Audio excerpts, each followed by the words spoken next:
Igbo ndị ọma, ekele m ụnụ. Anyị alọghachila n'izu ụka ịkọrọ na akụkọ ọzọ n'ihe omume ufe ndị Igbo. Ọla mma. Papa, Achọrọ m ka gị na ụmụaka ndị ọzọ gezie ntị nke ọma iji wee mụta ọtụtụ ihe n'uru. ọ dị mma papa. Ọtụtụ oge gara aga n'obodo Ụmụdim ka otu eze aha ya bụ Ọjadike na-achị na ya.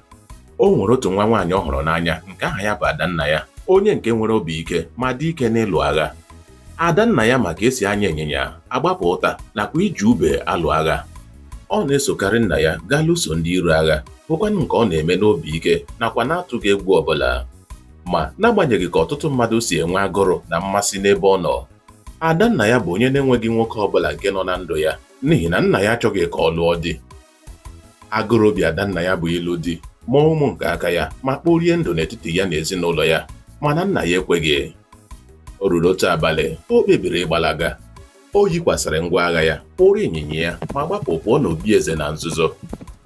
Ọ gafere mmiri na ugwu, gaa njem ọtụtụ ụbọchị wee na-aga ebe ọ na-amaghị ruo oge o rutere otu oke ọhịa.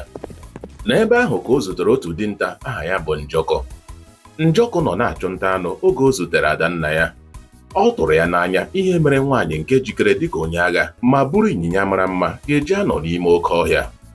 Njọkụ jụrụ ya onye ọ bụ nakwa ebe o si wee bịa, mana Adannaya ekweghị ekwupụta kpọmkwem onye ọ bụ ma gwa Njọkụ na ya chọrọ ebe ọ ga-eji mere ụlọ obibi. Njọkụ nyere ya otu ọnụ ụlọ n'ụlọ obibi ya bụ ebe ha nọ wee na-ebikọta n'otu.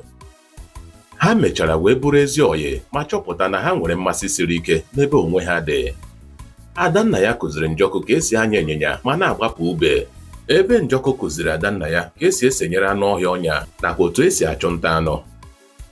Ha bụ ndị nwere obi aṅụrị ịnọkọ otu ebe wee kpebie ịlụ onwe ha dịka di na nwunye. Oge izu ole na ole gafechara, Adannaya tụrụ ime wee mụọ nwa nwoke oge ime ya kọrọ ọnụ. Ha gụrụ nwa ha nwoke ahụ Dike.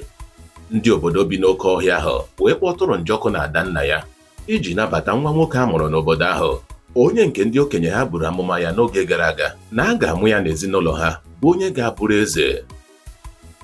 Oge Dike topụtara okorobịa, ọ bụrụ eze obodo ahụ wee na-achị n'ezi amamihe, ikpe ziri ezi na obi umeala. Ka ọ dị n'obodo Ụmụdim, eze Ọjadike achọọla Adannaya ọtụtụ oge, kwa akwa arịrị ọtụtụ ụbọchị ma hichaa anya mmiri ya. O wutere ya na ya ekweghị ka Adannaya lụọ di, nke mere ka ọ gbalaga. Dike nọrọ akụkọ banyere nna nna ya Ọjadike site n'ọnụ nne ya Adannaya wee degara ya edemede gwa ya na ya chọrọ ịhụ ya. Dike nyepụrụ eze Ọjadike akwụkwọ ọkpụkpọ oku ịbịa n'obi eze. Eze Ọjadike, onye nke obi tọrọ ụtọ nke ukwuu ịnata ozi sitere n'aka nwa ya, wee kpọrọ ndị agha ya zọpụ ụkwụ njem gawa obodo ahụ nke Dike na-achị dịka eze. Njem ahụ were ọtụtụ ụbọchị. Oge eze Ọjadike rutere obodo ahụ, Dike nabatara ya nke ọma. Nna ya Njọkụ gara wee kelee Ọjadike ma jiri ohere ahụ rịọ ya mgbaghara n'ihi ịlụ nwa ya nwaanyị na-ebughị ụzọ nata ngọzi n'aka ya.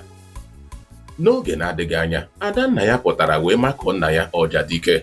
Ha bere akwa wee rịọ onwe ha mgbaghara n'ihi nkewa na-eyighị eyi ha kewara. Malite n'ụbọchị ahụ, e nwere ezi mmekọrịta n'etiti obodo abụọ ahụ ruokwa taa. Nke atọ m iche. Ndị okenye na-ekwusị, onye nwere amamihe bụ onye na-enwe mmasị banyere imezi adịm na mma dị n'etiti ndị ọzọ. Nke ahụ bụ eziokwu papa. N'ebe a ka anyị ga-achịsa ọwa n'akụkọ nke taa. Ọla mma, anyị ga-alawa. Imeela papa, imeela. Onye ọma m, tutu ruokwa n'izu ụka ọzọ, ka emesịanụ. Ka emesịanụ. Ngwa kọba n'ọba soshal midia chanel anyị ugbu a. Gosi anyị na ị hụrụ ihe anyị na-eme n'anya, depụtara anyị uche obi gị ma nyere anyị aka kesara ya ọha na eze. Daalụ sọ.